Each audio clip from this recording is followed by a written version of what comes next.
Assalamualaikum semua. Bersama saya lagi dalam pelajaran Bahasa Melayu tingkatan 1 dengan guru anda, Puan Muna Rizan.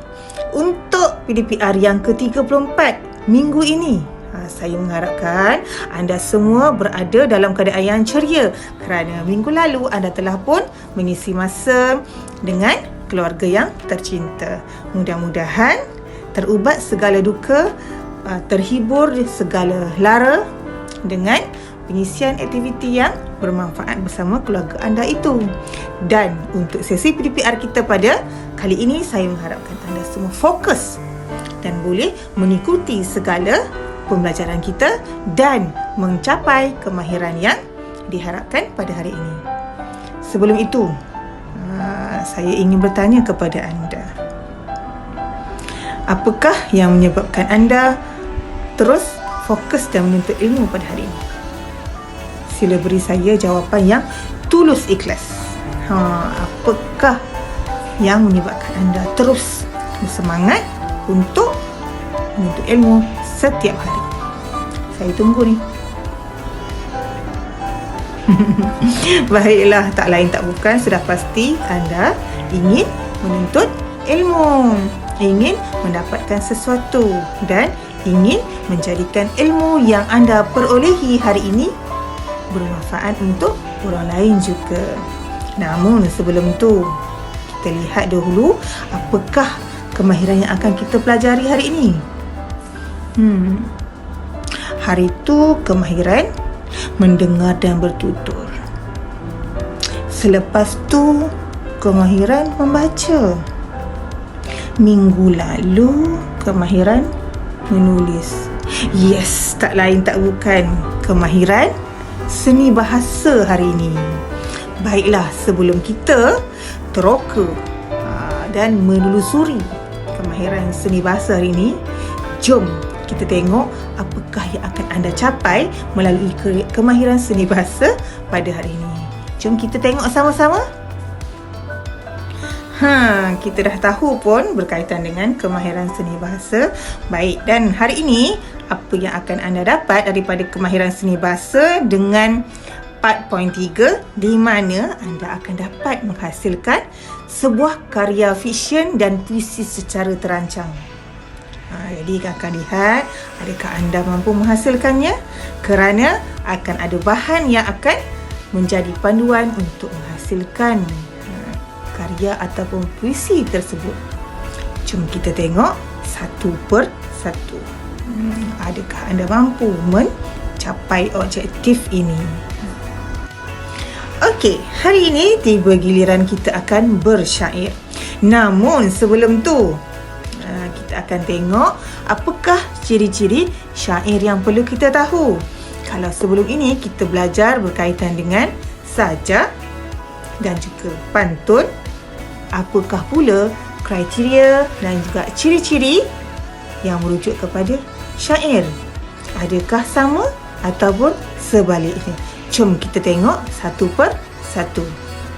Syair ni terdiri daripada 4 baris, di mana dalam setiap baris dia mempunyai rima yang akhir ataupun huruf yang akhirnya ialah A.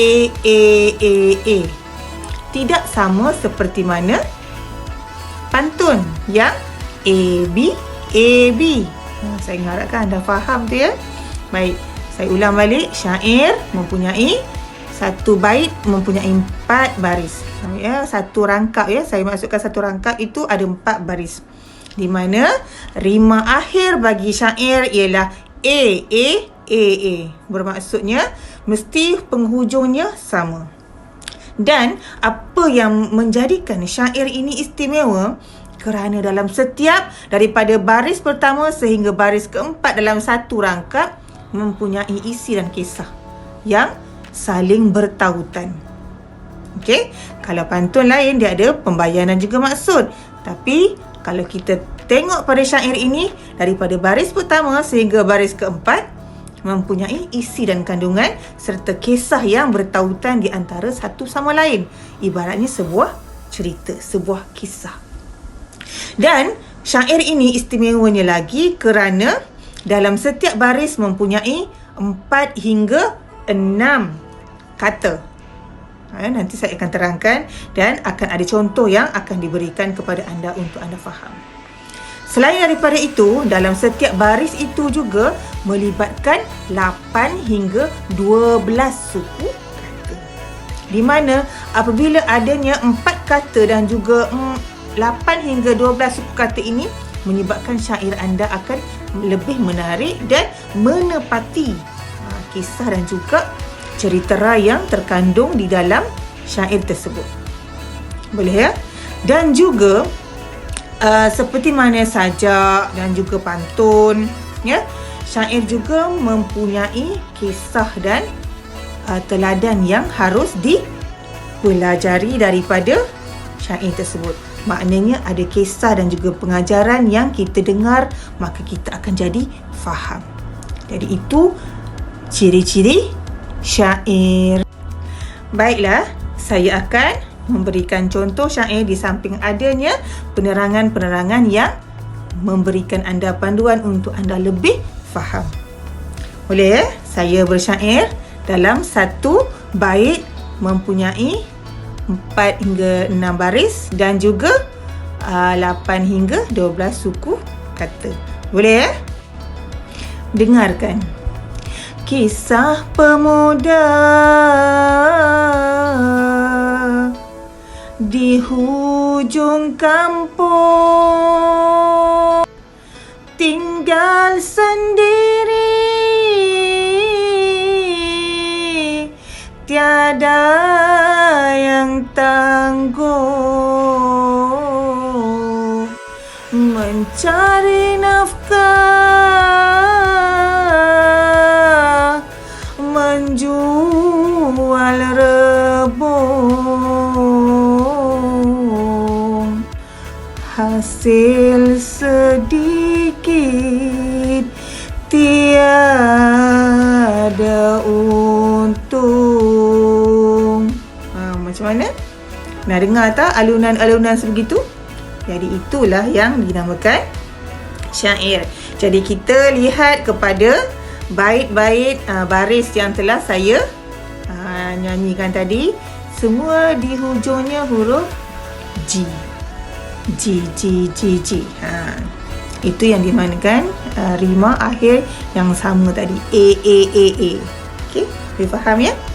Dan setiap baris yang saya alunkan tadi mempunyai 4 hingga 6 kata dan juga setiap baris tersebut mempunyai 8 hingga 12 suku kata. Ada penerangannya. Saya mengharapkan anda boleh faham. Baik ya. Syair yang saya alunkan sebentar tadi, nyanyikan sebentar tadi, perdengarkan sebentar tadi merupakan syair spontan saya. Jadi kita lihat daripada baris pertama sehingga baris yang akhir mempunyai kisah di mana seorang pemuda yang berada di hujung kampung, tiada siapa yang tanggung kerana dia tinggal sendirian. Macam mana dia nak uruskan hidup dia? Dia menjual rebung. Okey, rebung yang dijual itu hanyalah untuk apa? Menyara kehidupan, bukan nakkan untung. Itu antara kisah yang kita boleh faham, dan syair ni sesiapa saja boleh hasilkan. Namun perlu ada bahan rujukan di mana syair sama juga dengan sajak, sama juga dengan pantun.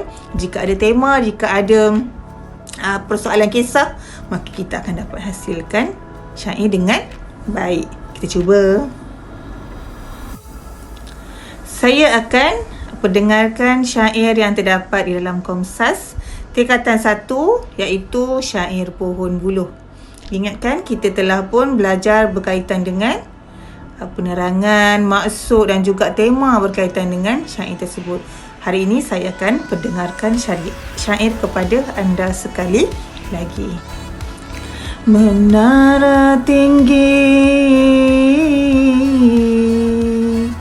banyak bertingkah, di sana tiada bilik bersekat, tiada bertangga naik melekat, mata-mata menjaga segenap tingkah, yang ada setia panji-panji bendera, hingga sampai ke puncak menara. Banyak ada ia bersaudara, yang ada pula bersama gara, selalu dipandang, dilihat adanya, tinggi rendah, dijerat darjatnya, besar kecil ikat binanya, terlalu kuat pula asasnya, ikatannya licin, di luar di dalam, gelapnya di dalam seperti malam. Cukuplah sekadar itu saja yang saya boleh perdengarkan berkaitan dengan syair tersebut, dan cuba lihat ada tugasan yang perlu anda selesaikan berdasarkan kepada bahan yang disediakan.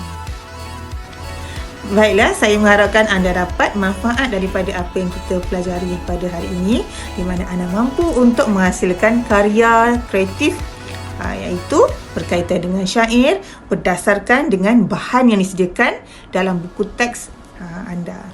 Cuba teliti, cuba fahami dalam setiap cerita berkaitan dengan puisi tersebut, di mana anda perlu menghasilkan 5 bait ataupun 5 rangkap syair.